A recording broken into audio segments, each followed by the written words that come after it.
Why hello all of you beautiful people out there, and my loyal minions. It's your hypnogod Mastermind Fred Lee here with another Fred Talk.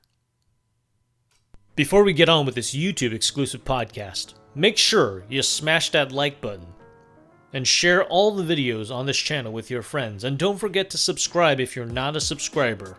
We can see you brand new viewers, we've got all the data. Make sure you ring that bell icon too so you don't miss out on a brand new episode of this podcast or any of the cool stuff such as magic, hypnosis videos, and much more. That being said, let's get on to answering your questions. This episode we're going to answer questions from my YouTube channel, starting with one from Josh Brown Weather. And he asks, Fred, how to become a hypnotist? Much like any other career path, you can either stumble into it, but primarily in this case, it's out of pure interest, and I got into it at around sophomore, junior year in high school. I was already a magician freshman year of high school, and I've been doing gigs, so I've been looking for ways to spice up my routines and try to gather some inspiration from other performances, see what kind of different styles there are on YouTube, and I stumbled across a street hypnosis video, and that captivated me, and I'm like, I gotta play with this. Because I distinctly remember in my elementary school days, I was a huge fan of Captain Underpants and the whole hypno ring and using it to do crazy stuff. So, fast forward high school and getting into it, just grabbing all the things I can find, from books to some shady online tips. And basically, it's just trial and error, just testing things out. And I even went as far as getting a degree in psychology to be able to test it in the lab setting to come to the conclusions that I have today. So to answer your question, I became a hypnotist just purely out of coincidence as well as an interest to go further into it. Kodomo Sting contributed several questions, so we're going to go one at a time. The first is there an example of a time where you attempted to do a magic trick and had it go embarrassingly wrong, or a time when you tried hypnosis on someone with the same set of emotions when it didn't work? Now, a magic trick and hypnosis are two very fundamentally different crafts. Magic, you specifically work with props.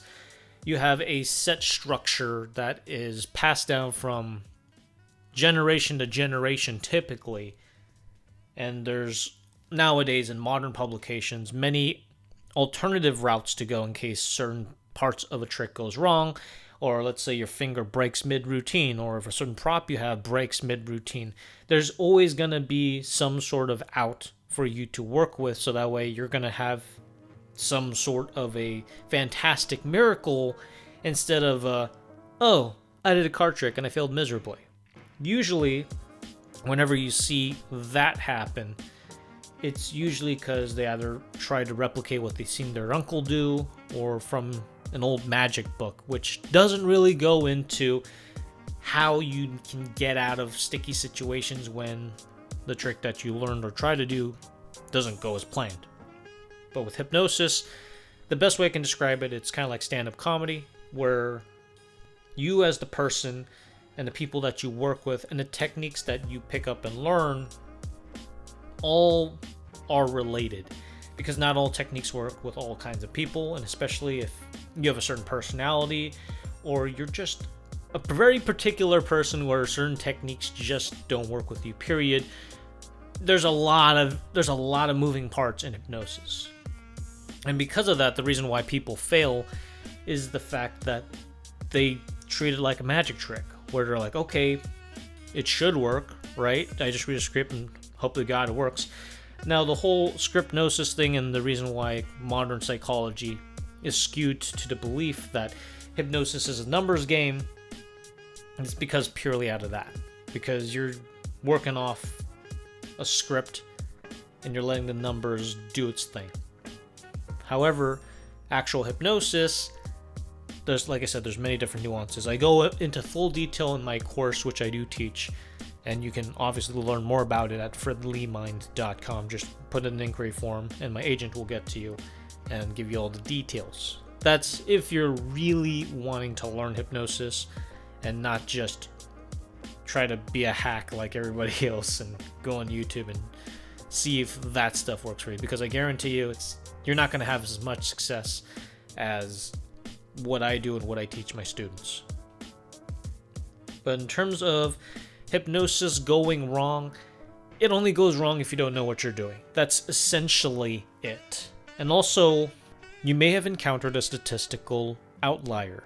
Those individuals tend to be people with lower than average IQ, people that abuse substances, people that have had physical brain trauma of some sort, or born with some sort of mental illness that affects the chemistry of the brain or the wiring of it. And that's pretty much why it may not work. So knowing all that stuff, you wouldn't really be embarrassed if something doesn't happen as you anticipate, because every body is different and you can't expect the same results out of every single person you work with. Have I ever felt embarrassed about it? No, because I've prepared myself mentally for what I'm gonna do with what type of person I'm working with. The second question he asks is, are you aspiring to fill the shoes of others in the field like David Blaine, Darren Brown, and if so, what would you say makes you stand out from the things they do in their performance that could possibly give you an edge over them or others in the field? So I've seen in this industry a lot of magicians doing a lot of the same tricks, but what makes them different is their personality and the way they present it. That's no exception here. Now, to achieve super famous TV star status, that requires a very, very competent team to work with you. Without that, you're not going to achieve some level of famous TV status.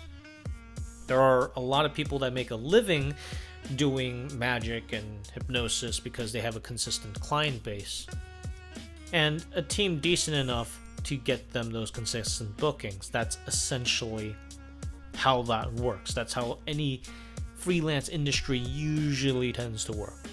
Either they have a team, either a very small team or a very large team. That's how you can achieve that level and that status. Now, the stuff that I do, I like to be unique by throwing some weird stuff in there, a couple of memes. I mix certain things, like I mix magic into hypnosis and vice versa, or whatever idea pops in the mind. You know, I like to spice things up. And an example of me just playing with the medium that I work with is my show Random Bullshit Go, where doing this run until the end of this year, which December 2022 is the last show. And this is all based in San Jose, Silicon Valley, Bay Area. So if you know where that is, and if you're planning a trip out there, make sure to get out there roughly around when the first Saturday hits and anticipate saving some time. So 8 p.m. is usually when the shows are. Definitely check it out just to get a better feel of what I mean. And also, these shows are super hype because I got some guests for both of them. You can check out those shows at fredleemind.com. So yeah, that's pretty much how I stand out in my field, just doing things my own way. And his final question is, hypnosis in film/media, has it harmed or benefited the profession? And also, which did you like more, the overall idea of what happened to Peter in the movie Office Space, or something more intense like the film The Manchurian Candidate, which I have not seen any of those films. Since I haven't seen those films, I can just answer the initial question, which is, has hypnosis benefited or been harmed from its depiction in media?